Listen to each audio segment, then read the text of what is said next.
Welcome to Below the Line, where we talk about working in Hollywood from the crew perspective. My name is Skid. I'm a former assistant director and your host. Today, we're talking about The Witcher Season 2, currently airing on Netflix.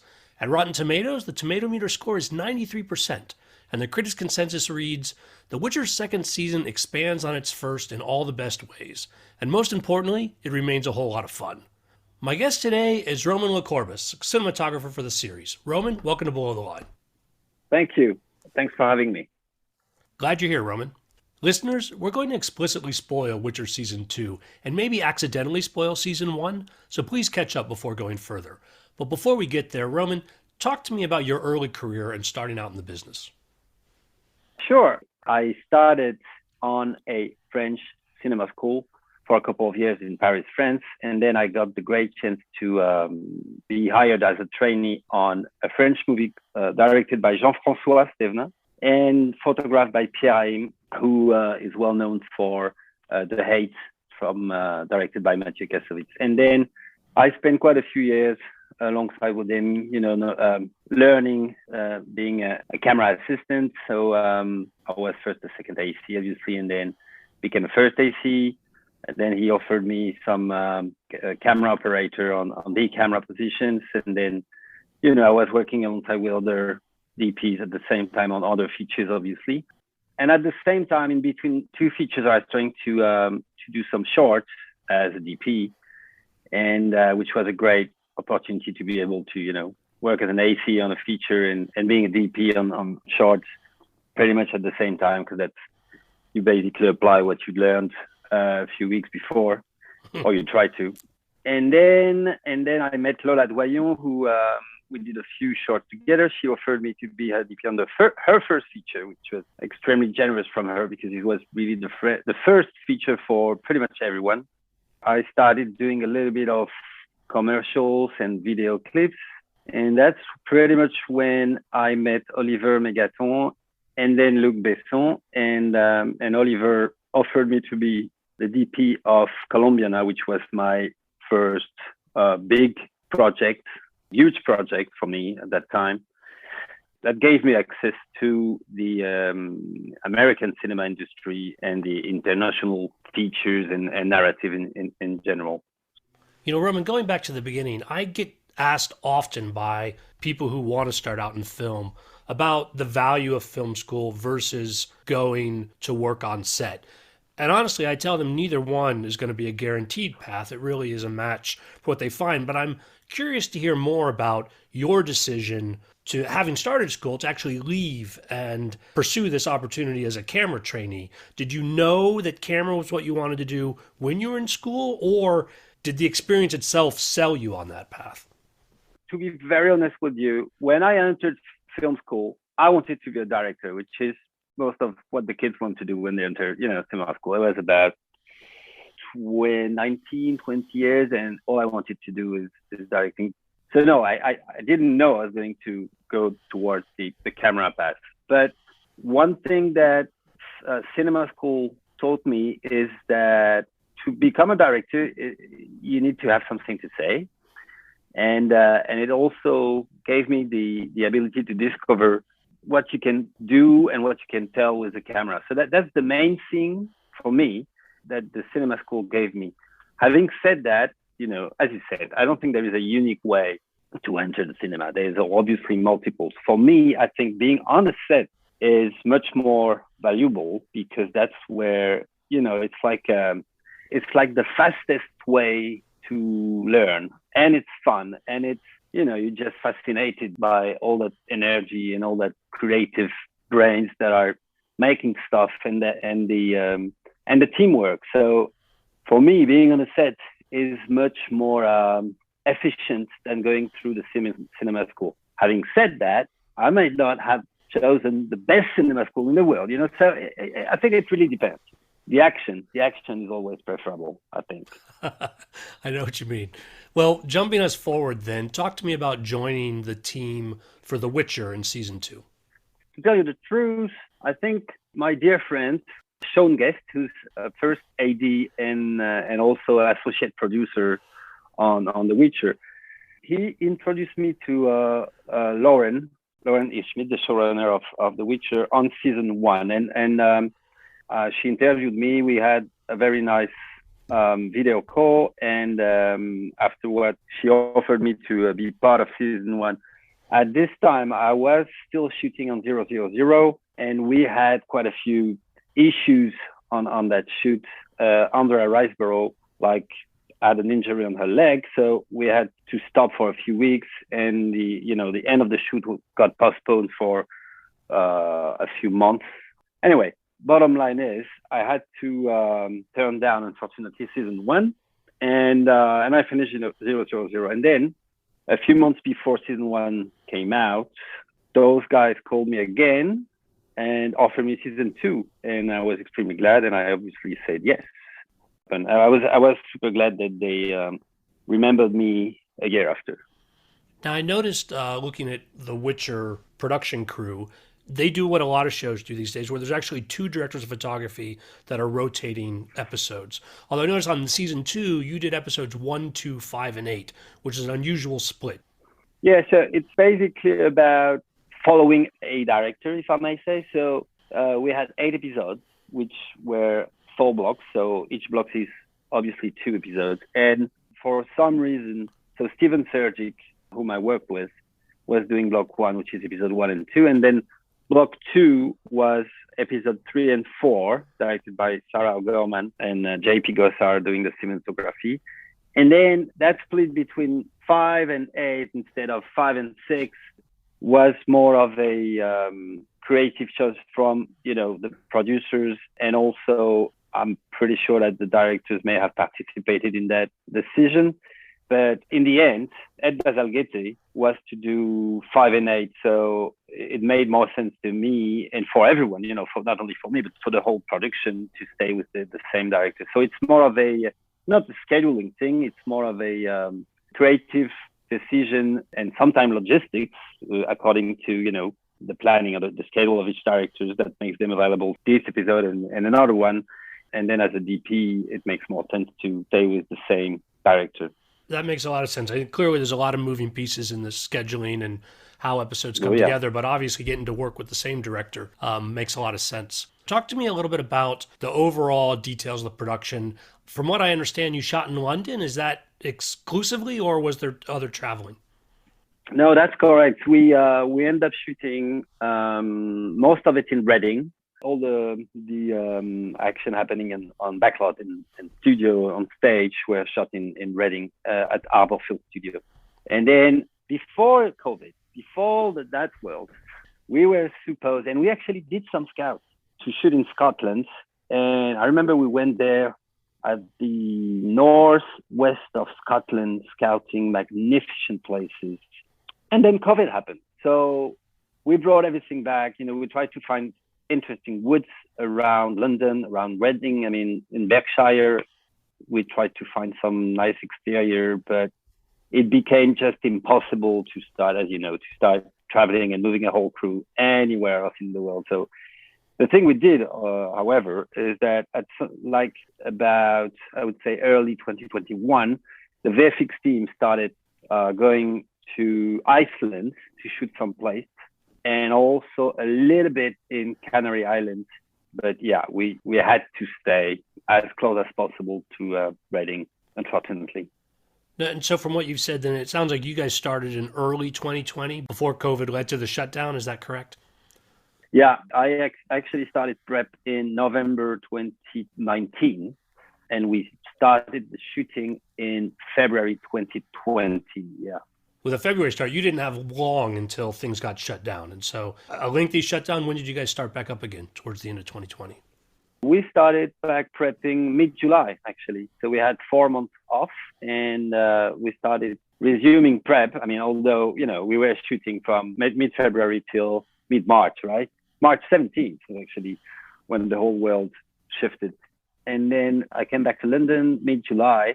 We had to, make sure that everything was up and running, ready. It was actually fun because the whole studio, all the offices, stages have been totally empty for 4 months, obviously. So when we got back there mid-July, I remember the electricians and the grips, they had to clean everything. And the place was like, in only 4 months, it was like if no one had been there since years, it was kind of weird shame. So yeah, mid-July, and then we resumed shooting mid-August, let's say. Yeah, something like that.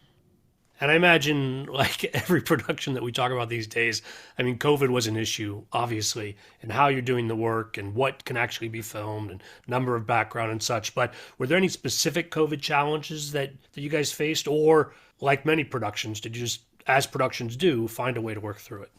I'm sure it must have been extremely challenging for the production because, one of the conditions for us to resume shooting, and you have to remember it's pretty soon. I mean, we were not the first, but one of the first team to be able to shoot again.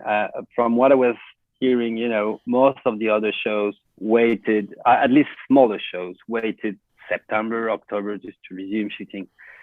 For us to be able to resume that early, production had to make and to apply a very, very strict protocol. So, for example, we had our own lab being able to test the whole unit 3 times a week.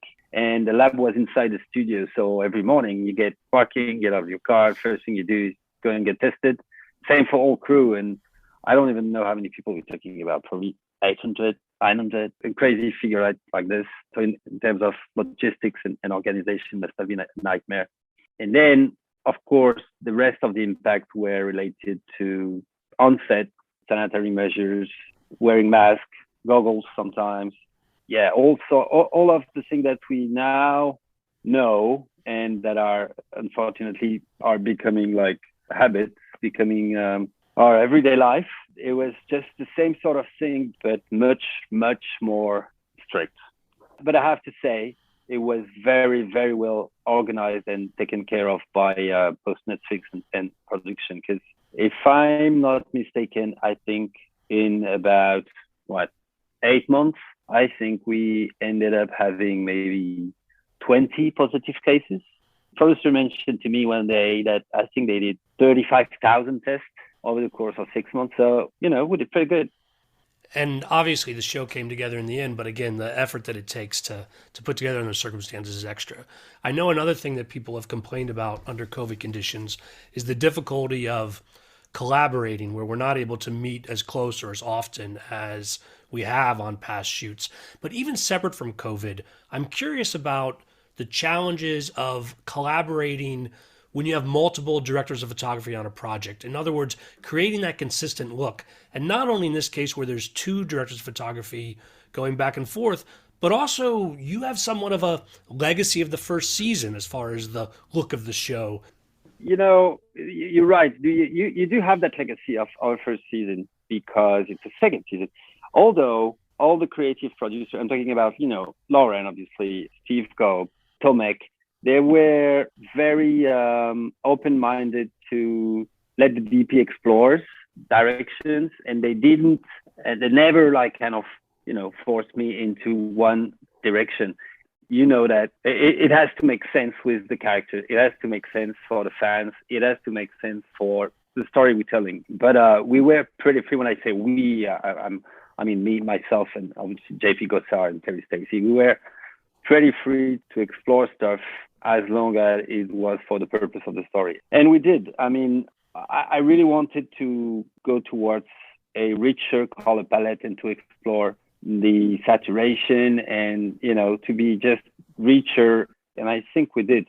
Not that I don't like season one, but this season you travel, the audience is traveling through different worlds that for most we haven't seen in season one. So that also gives you quite a lot of freedom to go in a different direction or to have like a different approach. As far as working with 3DPs, it's something that I always enjoy. I had that experience the first time on the first TV show I did on Marco Polo. That's where I met Gavin Cruders and Vanya Sergio, and we became very, very good friends with Vanya Sergio, and actually Xavier Grobet was there as well. It was the first time I was doing a TV show, and I started season one kind of by myself, doing the pilot, and then Vanya joined the show from episode 3, and then Xavier Grobet came, and we did the whole season altogether. And then on season 2, it was actually the opposite. Vanya started a few weeks before me, and then I came, and I found it, just amazing to be able to share ideas with another DP. Just always stronger with multiple brains. So it was extremely rewarding, and it was, I learned a lot from him. And the exact same thing happened here. It's like I arrived at the beginning kind of alone, if I may say, starting prep for the first block with Steven Surgic, the director. And then very soon, JP Gossard arrived, and we started sharing stuff about scenes or location that we were sharing, gear, crew, visual approach, lenses, camera. I mean, it was extremely fruitful and interesting because, again, it's always, we would always have different ideas. Everyone has different thoughts or ideas about how to approach a scene, and it's always interesting to hear what they would do if they were in your position. And the same thing happened with Terry. It's a way to work that doesn't occur on feature, obviously, but I think doing TV series is also a good way to not to share the work, but to communicate amongst each other just to improve the results. Well, I want to dive deeper into some of the specifics on the episodes where you were the DP. And so let's start with episode 1, which I think in some ways encapsulates this challenge we're talking about, where you're reestablishing all of the characters. You've got a lot of scenes that are almost a continuation from before, some wood scenes and some of the keep scenes and such. And we also have this set of Nevelyn's mansion and everything that takes place there that is kind of a shift from a lot of the other work on the show. Yeah, thanks for asking, because it's exactly that. Episode 1 is a little bit different from the rest of the show because it could be a story by itself. It could almost be a feature because the real journey, Geralt and Ciri's journey, actually really starts from episode 2 when they get to Kaer Morhen. And this episode, it's not a transition. It's just some sort of fairy tale that has its own flavors, even in terms of the writing, even on the paper from the beginning, it's a little different. So anyway, and it was great because it's kind of a unique episode from a writing standpoint. I had, and when I should say we, Steven Surgic, director, and we had even more leverage to explore and try kind of slightly different directions. And I always found it, because of the fairy tale aspect of it, that some of the Disney movie really influenced me. And that's the episode where I thought color should play a role, and we should emphasize the color that were already there from the production design, obviously, and the costume, amazing costume. And we should push it, we should make sure this has a different tone. And also there is a lot of, there's some sort of poetry. There's that poetic aspect of that guy, that Nivellen, that has been cursed, and he's like now half boar, half human, and he meets his Geralt. So you introduce a new character through the eyes of Ciri and Geralt, and there is a lot of humor. There is a lot of fun all around the episode. So I had a lot of fun also seeing Steven's board, because Steven Surgic is, usually does a lot of his storyboards himself, and he basically storyboards pretty much the whole episode, pretty much, and then show it to you, and then we chat and we talk about it. But all his boards were really into that poetry feel, So and especially within that house, because there is a lot of tricks and gags that are like the food dropping from the ceiling to the table, like the zoo drop, like candles that are magically lit by Nivellen. And once we found an approach with Steven that we liked, because in the early stage of prep, I usually try to, do a mood board, scene by scene, or location by location, and show it to the director and producer, just to make sure, we have a way to start a conversation, and just to share my feeling and see if I'm on the right track. Steven responded very well to that mood board. So we start exploring how to shoot those scenes, and it became extremely playful, because pretty much all the effect that you can see on for example, the three scenes I mentioned are done practical. It's a combination of camera work, SFX, production design, costume. It's a real teamwork. So there's no CG there. Like the food is actually dropping from the ceiling. So we had some sort of a grid that was suspended over the ceiling, and you had two or three guys. Ronnie Raki, who is an amazing SFX supervisor, was there, and at a certain time he was pulling a string, and then you had the meat that was going down, and then another string, and you have the dessert. It was just like, doing cinema the good old way, And same thing for the candles. Ronnie had a few tricks when Netherlands turns around and Ronnie pushes the multiple buttons, and then you have all the candles being lit all along the corridor.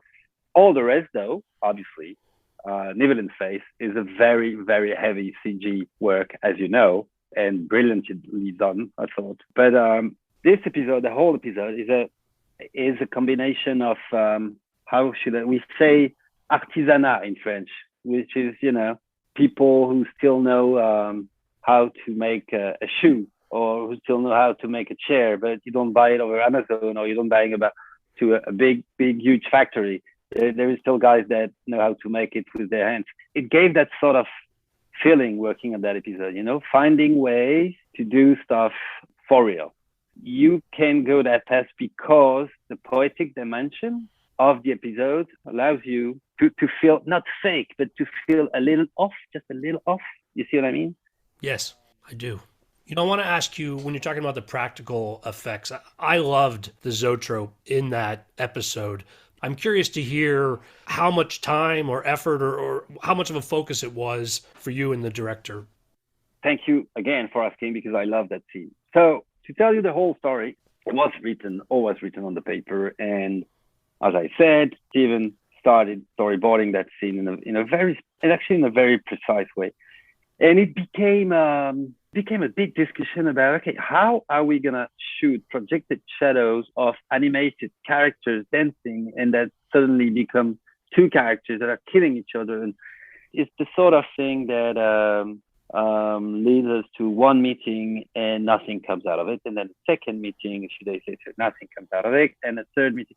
And after a few meetings, we were more leaning towards the VFX way of doing this. And pretty soon we realized that it would become extremely expensive, probably cheesy or not great, but most importantly, extremely expensive, because you have to remember that all those shadows are also casted over Netherlands' face, which is, his body is real, but all his face is CG. And because thank God we are not starting with that scene, it must have been shot early March, I think. So it was probably over the course of week 3 or 4. It was the endless subject during prep that we were, how are we going to do this? And then I thought, let's do it for real. And Steven was totally up for it. So I did some tests with that big, huge video projector that I don't remember the brand or the name, but all I can remember is it was maybe 2 feet by 3 feet, that kind of huge thing. You need to be 2 or 3 to carry it. That test worked pretty well. So the VFX started designing the image that was going to be projected in a very, again, like if it was coming from a lantern, so in a very poetic and almost naive way, like it should be. And then on the day, actually not on the day, a couple of days before, I did a very long pre-light. And as I knew the shots, I came to the conclusion that I needed at least 3 of those projectors to be able, when you pan from one wall to another, you need to, what you need to cover, basically, where you need to, the image needs to be projected, etc. So from the moment we made the decision to go with the video projector, it became just a technical challenges. For example, Netherlands is crossing the room, so you have to put the projector or 2 projectors high enough so you don't touch him, but you touch only the wall. And if you want the casted shadow to be on the wall, then you lower the projector. It just become a very long shoot and very technical, but it was so much, again, that's another thing that's so rewarding when you actually see the effect after all those meetings and after all those discussions, when you actually see on a monitor that the simplest way, which is doing actually on camera, and the less expensive way actually works. I really love that scene, and I have also to pay respect to the VFX works because they had to. That's the only thing that needed the help of CG World is they reproduced on Evelyn's face all of this projection, and I have to say they did really an amazing work because I myself can tell the difference. Really, it's just great work.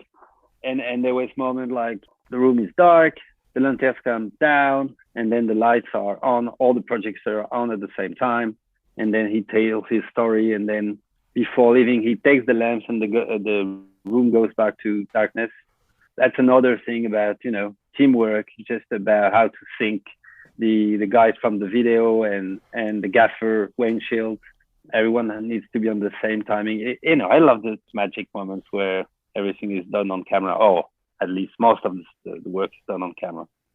We could spend the entire episode, I think, digging into specific scenes on this episode of the show. There is one thing I want to ask you about before we move on to talk about episode 2, and that is, so Nevelyn's face was largely CGI. And the reason that struck me when you said it was earlier this season, I did an episode about Tim Burton's Planet of the Apes, where the apes were largely practical masks and involved 4.5 hours of makeup to get them ready. Of course, that's 2001, and CGI has come a long way since then.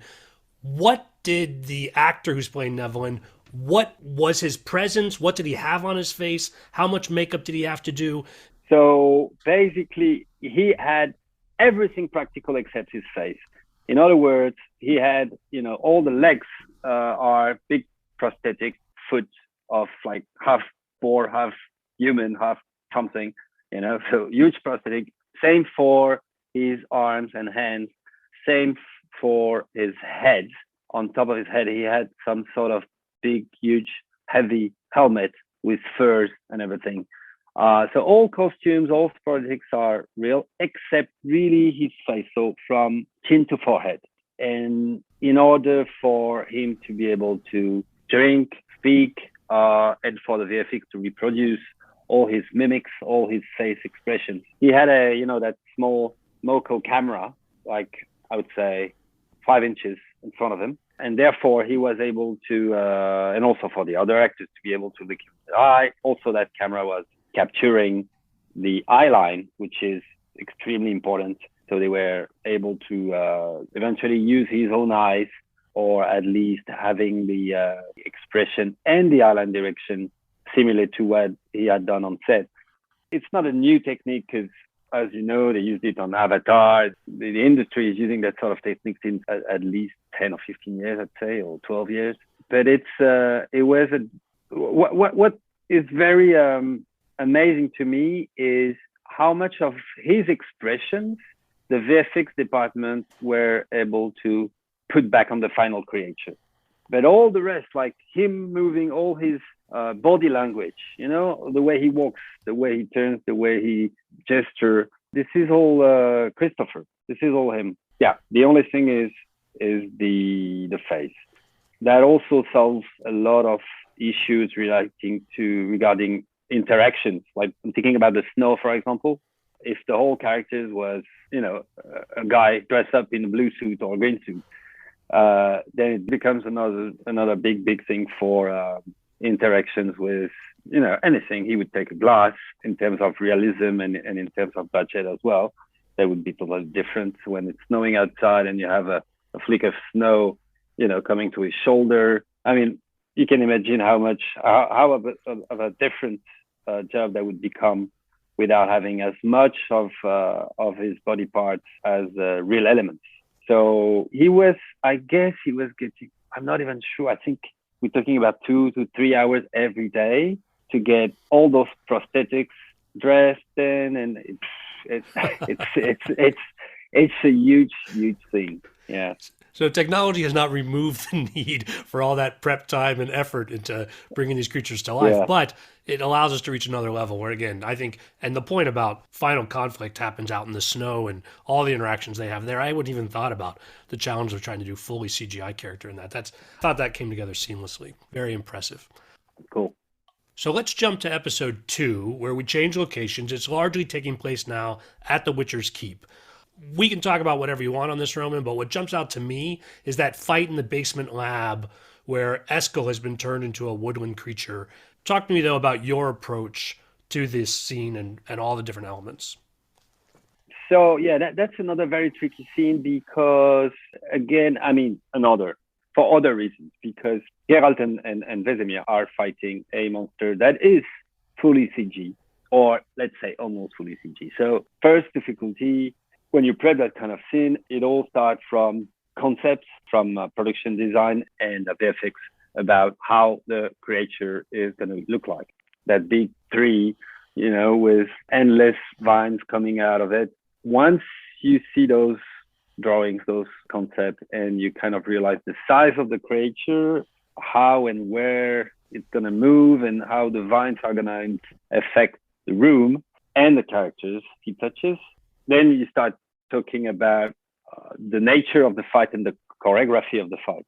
So you basically have Adam Horton, the stunt coordinator, stunt supervisor, who was coming with suggestions and previs of a fight, and then all together with Steven Sergic, we're going through beats, all those beats, and then sometimes modifying, he should go quicker there, he should hit harder there, or he should go behind him there, or the vines should grab him at this moment and not that moment. You do micro adjustments. And then comes the real question, okay, how are we going to shoot this? And there again, Steven would go through storyboards, we would review it together, and then when you get an actor, so here Geralt, who fights some vines, you need to feel that his sword is actually hitting something, otherwise you don't buy it, right?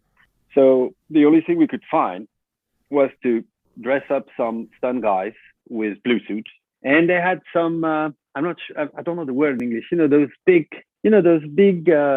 cylinder that kids use when they learn swimming, those big cylinder of foam.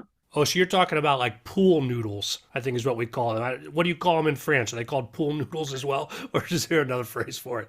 We actually call it frites, which would be French fries, believe it or not. Like a French fry. Exactly, that's it, yeah. We attached those cylinders that were about, I don't know, like 2-3 meters long to a stick. And basically, those 2 or 3 stunts dressed up in blue were trying to reproduce what the vines would do. So Henry would have something to hit, and that's the only way you buy the shark. Otherwise, if he was simulating to hit something, you would never buy it. So it was kind of a interesting choreography. I have to be more precise. I have to say also, we also had a previs done by the VFX guys following Steven's storyboards and all those meetings. The VFX did a previs, otherwise it becomes extremely, extremely tricky to shoot because it's a very long scene. So we knew it's even more precise than a storyboard for, all the departments. So we knew precisely where the vines needed to come from, where they were going, and also the timings for Henry and Geralt and Vesemir of where he had trained a lot with the stunts, and he knew precisely that a vine was coming from the top of the room at this moment, and then 2 seconds later, another vine. So it was about, for him, learning all the fight by heart after having watched the previs and rehearsed with the stunts for, I don't even know how many hours, but believe me, a long time. Yeah, and then for the crew members to know the fight as best as possible, just to pick up the good camera angles and to make sure it was making sense. And then again, because it's a very, very heavy show in terms of SFX, pretty soon comes the question, like a vine is gonna hit that column, for example. So in theory, that column should either shake, or there should be a little bit of stone coming out of it, or for the least, some dust. All those tricks are enhanced by the SFX department that have their own secret recipes to make sure all the interactions with what's going to become the CG monster is actually real, seems realistic. And then one of the last thing is making sure the light interaction makes sense as well. For example, there's a moment in that scene where Geralt is attached to the column at about 2-3 meters high, and there's that big vine that's holding him. So he had that old big of foam cylinder, let's call it like this, attached to him. And he suddenly grabbed the torches and he burns the vines of the creature of Eskel.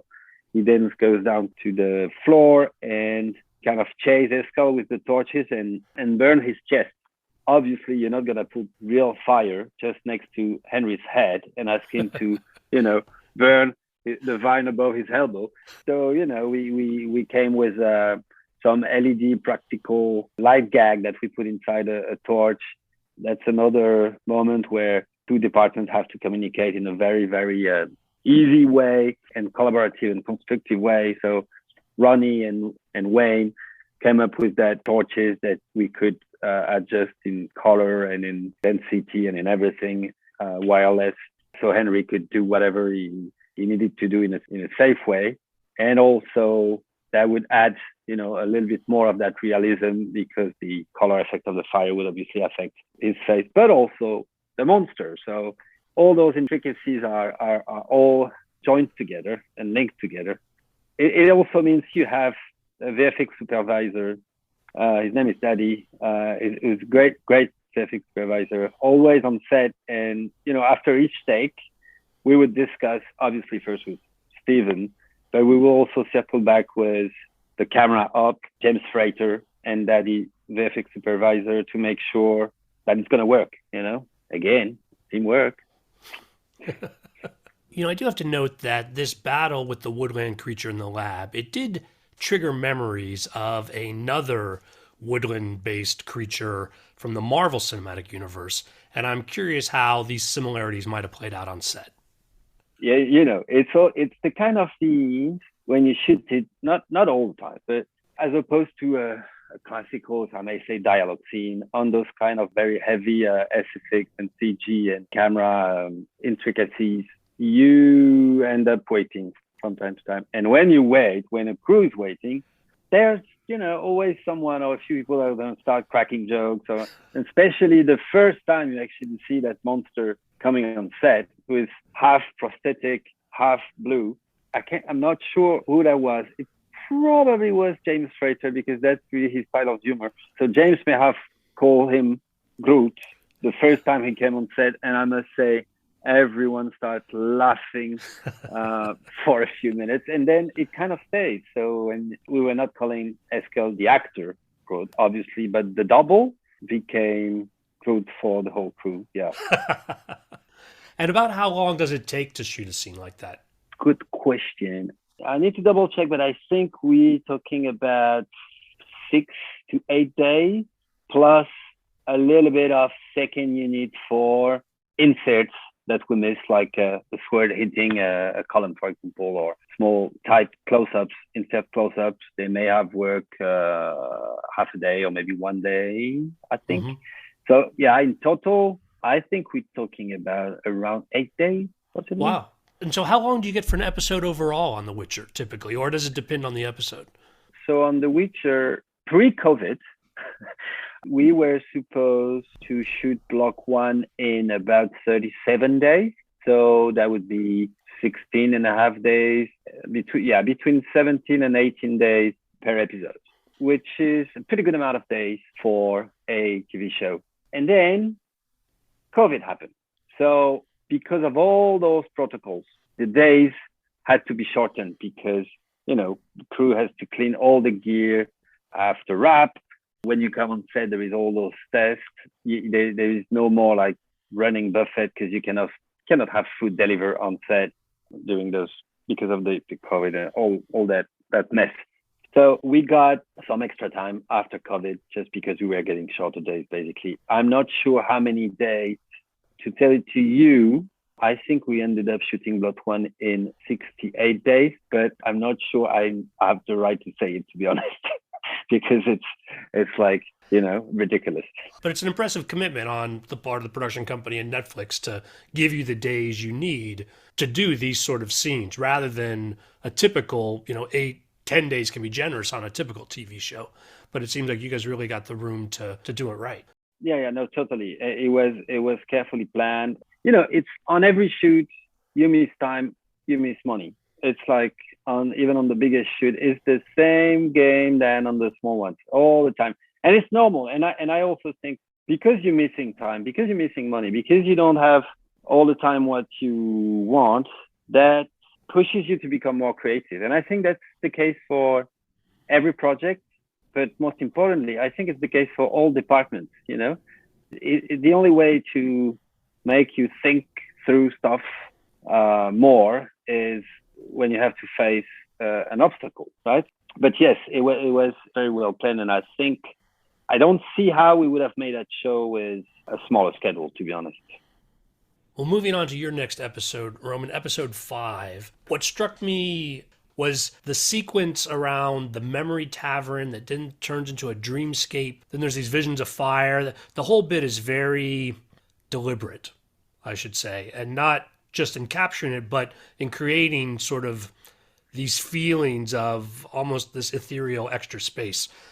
But I don't want to put words in your mouth, Roman. You saw it on the paper originally. How did we get to what we see on screen? I think the main thing that, or at least the first thing we start focusing on with Ed Baselgetti, the director, was the transitions between all those worlds. Not only because it's more interesting visually, but because Ed was really convinced that if all those parts were merged and linked together, like, Tris and Siri, going from one world to another, but from the same place, like a seamless transition, that would really help all that part of the episode. That would make it more surreal and more surprising. So we spend a lot of time working on all those transitions. For example, the doll Duja, because that's how it's called, that Tris initiates. She initiates in Siri's cell in Cameron. And Siri starts laying down to Tris's nap. And then when she stands again, they're in the tavern. So we basically shot the first part of Siri laying down to Tris's laps on the cell.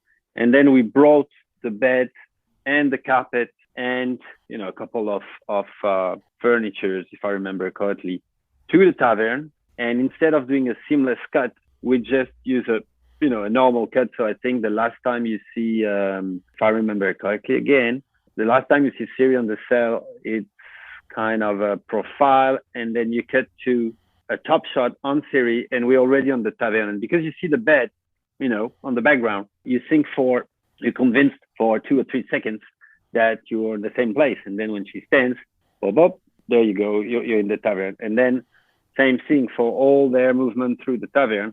We did a long Steadicam move all around. We wanted to have as less cuts as possible to sell the previous and the next transition. And then they enter Cameron's corridor again, an unspecific Cameron's corridor. And on this one, we use some sort of a poor man's motion control. So it's just basically the Steadicam operator repeating the same move, and the VFX used the wall behind them to do a seamless cut, because it was, that part of the wall was fading to black, so it's easier to blend in and to merge with the next location. And then last example would be a little bit later in the scene, same spirit, except that we use the motion control for that time. So we are behind the girls pushing through a corridor, and until they enter a room where Siri sees her parents. And we used the camera in that corridor. We recorded the move using that motion capture on a techno crane, and then we just moved the crane to the other location, because obviously that room was on another set. And as you push a button on the crane. I mean, it's a little bit more complicated than that, but basically it's this: you push a button on the crane, you say play, and the crane reproduces the same move, except the beginning of the move doesn't count because it's on the previous location, and the end of the move is what you're going to use because the camera enters the room. I hope it makes sense, but that's basically all those transitions are a combination of motion capture for some, poor man's, old man's, cheat, the old cheats, old-fashioned cheats with a little bit of VFX help for others, and the oldest way also to do a trick on the screen, which is moving the furnitures and moving the people. Actually, another funny one is when they enter the tavern. So I mentioned that top shot. We brought the bed off the cell in the tavern, and the shot starts on her lying down, and then she stands, and the camera starts moving with Trish and Siri. During that time, because we wanted that shot to be a single shot, you have a bunch of guys from props who are actually getting rid of that bed as fast as they can, because eventually at the end of that shot, the camera turns around and you see that the room where the bed was staying like seconds ago is just part of, another space in the tavern. So you have a bunch of guys rolling the carpet, taking the bed, throwing the bed through the door outside because we were on the back lot, putting back a bench and chairs, and you have 4 or 5 actors entering the room as quick as they can, seating, and then pretending just that, nothing happened and they always were there. That's kind of funny trick also, that it always works. It's only a question of timings, but we use a lot of takes to make it right, should I say. And then there is that other world where Siri sees the wild hunts, and which is like, it's like another planet with like 3 suns, a very different color, this one was needed a lot of VFX help, because we shot all the horses with the riders on a beach. I can't remember where it was. And to be totally honest with you, it was actually JP Gossard who shot that for me, because I had to leave the set for a few days. And they rotoscope all those riders and they put it back in a landscape, desertic landscape, using plates. So yeah, I mean, it's funny because all those scenes, they don't last super long over the course of the episode. But in terms of shooting days, that represents a lot. Lots of location. Every places, every scene needs to have a dreamy feel and needs to feel as different as the previous one. But at the same time, it's part of the same dream. So it's tricky, but it was fun to shoot. Before we move on to episode 8, there was something you mentioned earlier when we were talking about you still being given the room to be creative and to bring your vision. And it reminded me of the opening scene of this episode, which takes place in the Sintra prison, where they're freeing a wizard who's gonna go on the hunt. Anyway, if people have seen the show, they know the opening scene I'm talking about. But there's a lot of Dutch angles, and the lighting's very distinct. The close-ups are very specific. I think there's even maybe a fisheye lens, all very deliberate decisions. And I'm curious if this was brought to you as storyboards, or is this where you get to sort of bring your creativity and ideas to how it's going to be filmed? That's a great question, because that also I'm going to be able to relate to what you were asking earlier about multiple DPs and sharing stuff. So first, as far as, being able to bring your ideas and how your creativity is seen on a show like this, to tell you the entire truth, I watch the dailies of the episode I shoot, but also of the other DPs and other directors over the course of the shoot. I think on episode 3 or 4, I can't remember, I think it's 3, JP shot an amazing scene in the hut, or was it with Yennefer? I'm sorry, I can't remember which scene, but he shot that entire scene using a 12 mil. I thought it was so brilliant, because not only because it looked good, but it's actually Yennefer being tortured. And I thought it was so smart to use, such a wide lens, a wide fisheye for that scene, which is a torture scene, because it makes it more freaky and more dramatic. And then months later, maybe 6 months later, we start talking about that opening scene with Ed Bazalgeti. And I mentioned to him that, the scene that JP had shot 6 months earlier. And it needed also to be freaky. It's a prison we've never been to, but we discovered that brilliant character who's kind of a badass magician that you don't really want to cross in the street, And we thought how to make him even more freaky, how to make that scene even more frightening. And so I thought, I think we should try what JP did, because it worked brilliantly. And it's like 2 episodes later. I don't think it's going to be copying someone, or I don't think the audience is going to feel like, oh, again, because it's a different location, different actors, different story. So, and Ed was all for it. So we decided to shoot it like this. Now, remember earlier I said that I had to leave the set for a few days for personal reasons. And my friend JP replaced me for those days. And he actually shot that scene. It was not a location that we were sharing. So I had done some sort of a vague pre-light a few days before with Wayne Chills, the gaffer, and JP, came to me and said, "Oh, how do you want to shoot this?" And I said, the only thing that we really discussed with Ed is shooting with the 12 mil, because what I've seen that you done with the 12 mil 6 months ago is fucking good, mate. So I think it's a great approach. And he said, okay. And he shot it. And I think it's great because he shot everything with the 12 mil, but he added the touchy angle. He added a little bit of funkiness, creepiness more than funkiness. So that's one of the example of shooting a TV show with multiple DPs, and I think it's a great scene. I think he did a terrific job, and I probably wouldn't have done, any better for sure. It's also rewarding to see in your episode the work of someone else. You see what I mean? I think it's very nice. And not only because we're friends, just because I think it gives another sensibility and another approach to it. So episode 8, the dominant scene, and it's got to be most of the episode, is where the Witchers face off with the basilisks in their hall. I asked you earlier about how long it took to shoot the Groot fight scene, if you will. How many days are committed to something like this battle with the basilisks? Again, I would need to check the schedule, but I think we're talking about 15 to 17 days, at least, something like this. Yeah.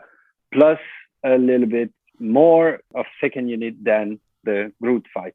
Yeah, no, it's massive. When I say it's massive, for a TV show, having the ability to spend that much time on the scene is great. It's a blessing, and that's the right way to approach it. But it's a very long fight. It's actually in 2 locations because you have the interior and the exterior. There is so many elements, and this is obviously extremely heavy in terms of CG. It's a very VFX-driven scene. From a shooting perspective, obviously.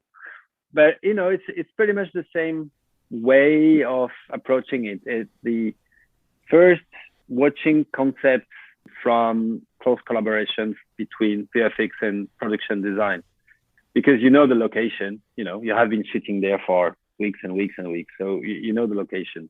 But the creature, okay, how big is it? How does it move, etc., etc. And then stunts choreography, along with VFX suggestions, along with big discussions, big meetings involving director, VFX, stunts, camera, ADs, and little by little you come to some sort of a previs. So as opposed to Eskel fight in the basement lab, we were not able to have a previs of all that scene. We had a rough run at a very early beginning that the VFX came and showed to us, which was very interesting. But then when you start adjusting things, and Ed wanted to, change a few things or change the action a little bit and change the shot, there's no way you're gonna redo a previs for each modification, because that would take a lot of time and that would be extremely expensive. So it became some sort of you have a previs, you have boards, and you have also a stunt previs. And with those 3 documents, you get your way, through the scene. But it's very, very technical for everyone.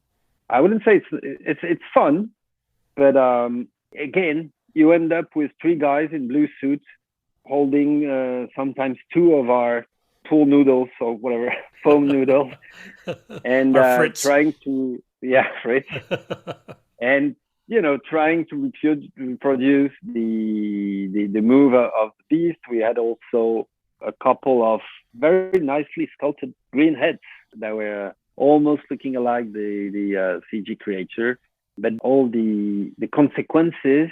A creature that's moved from there to there is obviously going to cast a shadow, depending on which side of the room it is, cast a shadow on the floor, but on the actors, on everything. So the CG is doing 80% of the work at least. But you just need to make sure that you are making all the light interaction correct and as realistic as possible. It's like all the creative nature of such a scene happens on a meeting room. And from the moment we're on set, it's about facing technical challenges and trying to put on camera what we decided. But God, there is so many. There's also cable work that was used from stunt, because obviously when a character flies from one side to the other side of the room, just because he got kicked by the tail of one of the basilisks, it's about syncing the hit of the guy in blue suit, syncing with the cable that would bring the guy, the one of the Witcher hitting the column, and then again, like in the basement lab fight, making sure that you're gonna have debris and dust coming out of the columns. And so it's all those micro details. The more of it you put, and the more you're gonna buy it, and the more it's gonna feel real. And we tried to focus as much as we could on those little details of interaction.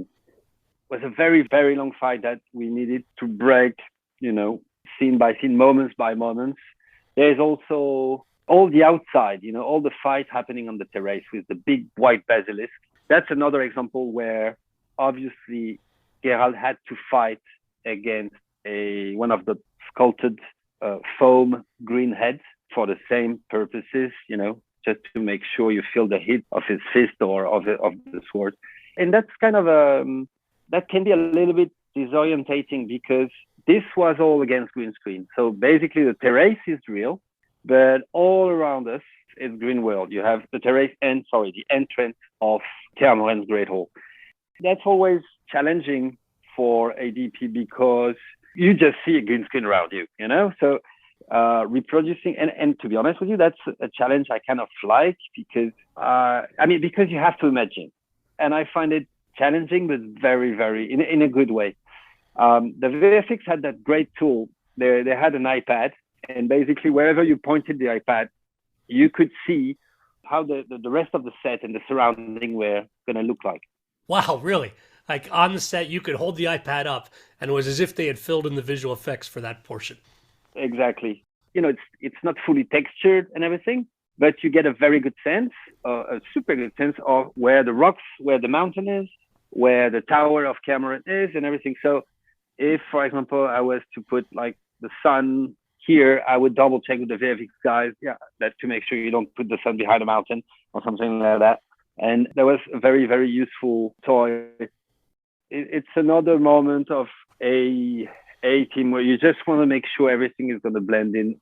And I was also impressed by, for example, the VFX department, all the surrounding. That's what you can see outside Kaer Morhen. It's actually a location that we scouted. Remember that location in Scotland that we ended up shooting somewhere else, closer to London. All the surrounding, the rocks that are there, the sky, the mountain behind, is actually a location that we wanted to shoot Blades and all the approach of Ciri and Geralt when they come to Kaer Morhen by horses, when they go away, when Yennefer, on episode 8, Yennefer and Geralt come back on their galloping horses. All the exteriors were supposed to shoot there. And because we couldn't, obviously, the VFX spent a few days doing photogrammetry in this location in order to have, I don't know how many thousands of high-res photo of the place, so they could then, fill all those green screen with the proper location. So in a way, it was frustrating to shoot against green screen, because you like, if COVID hasn't been there, we could maybe have shot there. But and on the other hand, it's kind of a cool technical challenge that I find fun. And also you have, the ability of controlling more the event because you're on the stage, so it makes it easier.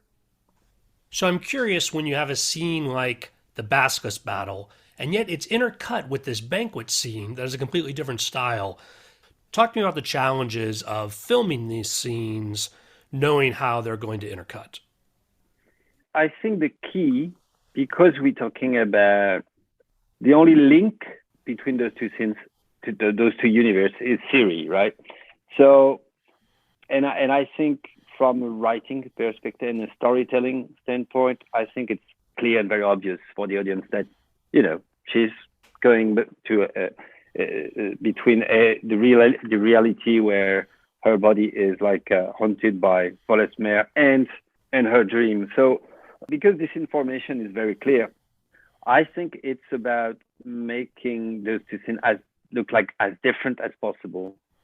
That goes with the lighting, but that also goes with the camera work.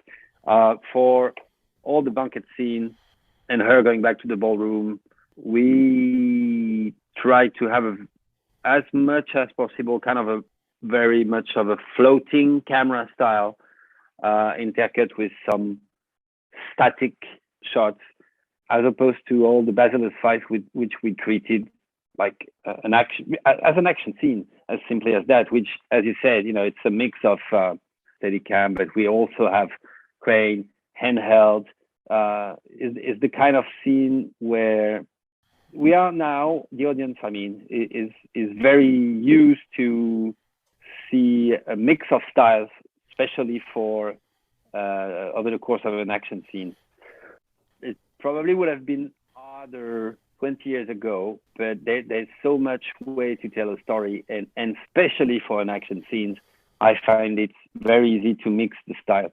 But as I said, the key was to make it as different as possible. So for all the dream and the flashback scenes, we tried to stick to one rule, which was floatiness and being as wide as possible, meaning wide lenses close to the character. We're shooting large formats, so you basically see much more of the world when you're on the set, wide and close as much as possible, whereas the fight is treated more with, bias kind of lenses, and the language varies a little bit because it's about the efficiency of the storytelling. We talked also about the way it would be edited. There is also some transition that Ed Bazalgeti was very attached to and worked a lot thinking about those. And some of them are very seamless, the transition, some are less, but it doesn't matter, because I think as long as you have two styles that are almost opposed to each other, that helps selling the story. I've already tipped my hand, Roman, that I thought the series came together great. It looks great. All these various elements come together very well. But a lot of it you don't see until it's actually finished. We talk about the editing and the visual effects. And going back and revisiting the series yourself, what are your thoughts about how it all came together? I'm very proud of it, to be honest. I think my favorite episode is episode 1, for the reason I mentioned earlier, because of the poetic feeling of it. And no, I'm very proud to have been part of that adventure. I'm glad that I also had the occasion, to work with JP and get to know Terry, and met all those directors, met, Steven Surgic, who I admire, and Ed Bazalgeti. And listen, from what I hear from it's when you work on a project, as I'm sure you know, it becomes very difficult to be objective, at least for a few years. But I think we did a great show. And to be honest, the most sincere of my friends, who usually have no problem telling me that, that job, that feature that I did sucks. On this one, they are telling me that they find it great. So I do believe them. Well, I don't know where Netflix is in planning for season 3, but are you planning to go back? No, I'm actually not planning to go back on this one, because I had other projects aligned, and shorter as well, because working on a TV show is a very, very long commitment. And I've been doing this twice in a row, 000, and that one, I wanted to come back to features and a little bit smaller projects, smaller in terms of time, duration. Maybe season 4, who knows? Maybe season 4. Well, Roman, where next will we see your work? Either something that's in editing and post-production now, or anything you can tell us about what you're working on?